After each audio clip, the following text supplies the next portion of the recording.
L'éducation et la formation sont les fondements de nos réussites de demain. Ce n'est pas moi qui le dis, mais cela pourrait être la devise de notre prochain invité.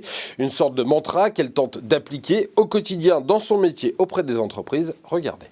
Et je suis avec Dominique Bellos, bonjour. Bonjour. Vous êtes la PDG de l'entreprise qui porte votre nom, Dominique Bellos Consulting. Ce que vous proposez aux entreprises, c'est de les accompagner dans leur politique et dans leur stratégie de ressources humaines, un sujet compliqué en ce moment, et vous avez développé ce que vous appelez un service 3D. Qu'est-ce que c'est que ce service 3D ? Le service 3D, c'est un service en 3 dimensions. La première, l'efficience, qui concerne la partie plutôt conseil de mon activité.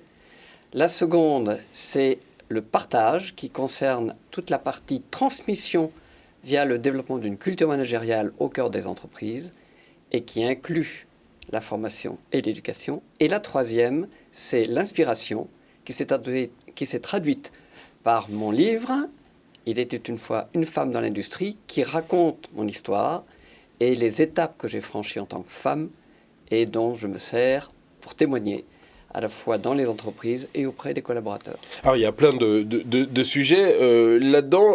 Peut-être d'abord sur le sujet purement ressources humaines. Comment vous détectez les compétences dont les entreprises vont avoir besoin demain ? Parce que c'est là-dessus, je crois, que vous vous spécialisez. Et comment vous les aidez à trouver les personnes qui ont ou qui vont avoir ces compétences ? Alors en fait, ma démarche est de les accompagner pour s'interroger sur ces compétences, pour clarifier les besoins qu'ils vont avoir, ils ou elles vont avoir, pour ensuite mettre en relation avec les univers qui vont permettre l'accès à ces compétences. En fait, j'essaye de mettre en liaison l'entreprise en fonction du domaine et de la filière dont elle relève, des compétences, des métiers de demain auxquels elle pense, et les jeunes, en particulier les jeunes qui sont eux-mêmes en formation et que l'on forme aux compétences et aux métiers de demain.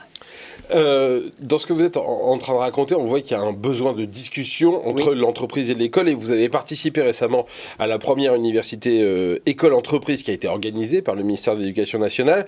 C'est quelque chose de crucial à vos yeux de rapprocher ces deux mondes, celui de l'école et de l'entreprise, de les faire dialoguer. C'est crucial. C'est-à-dire qu'à la fois l'école connaisse mieux l'entreprise, mais que l'entreprise connaisse aussi mieux l'école. Exactement. Et je peux dire que dans le temps où j'étais DRH moi-même, c'était une des difficultés auxquelles nous étions confrontés, c'est de trouver sur le marché les compétences dont on avait besoin. Et le monde de l'éducation s'est aperçu qu'il serait de bon ton de former des jeunes qui eux-mêmes cherchent à se mettre sur le marché du travail sur des marchés d'avenir et que les entreprises concernées trouvent les jeunes avec les compétences qu'ils attendent. Tout cela, ça relève du bon sens, mais c'était pas si facile que ça. Non. Et ça fait remettre en question un certain nombre de paramètres des deux côtés. Et ça demande surtout aux deux mondes de s'écouter, de se découvrir. Et je dois reconnaître que les 2 jours passés dans cette université ont été très, très prometteurs. En un mot, une femme dans l'industrie, c'est le titre de votre livre. Il n'y a pas beaucoup de femmes dans l'industrie aujourd'hui. Non. Comment on fait pour les attirer ? Alors déjà, mon principe déjà de base, c'est aimer le monde masculin. Deuxième principe, cassez vos propres barrières. Et troisième principe, et c'est là où je peux intervenir si on vient me chercher, inspirez-vous de modèles qui ont marché.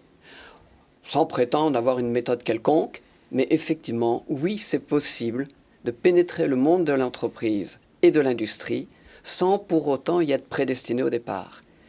Il faut quand même quelques compétences, il faut beaucoup de bon sens et une très forte confiance en soi. Très forte confiance en soi et prôner l'authenticité. Ben voilà, on va terminer sur ces mots-là. Merci beaucoup, Dominique Bellos, d'être venu aujourd'hui. Dominique Bellos Consulting, donc c'est le nom de votre entreprise. À très bientôt dans Demain Entreprendre. Restez avec nous sur Demain TV. Tout de suite, on vous raconte une nouvelle histoire d'entreprise.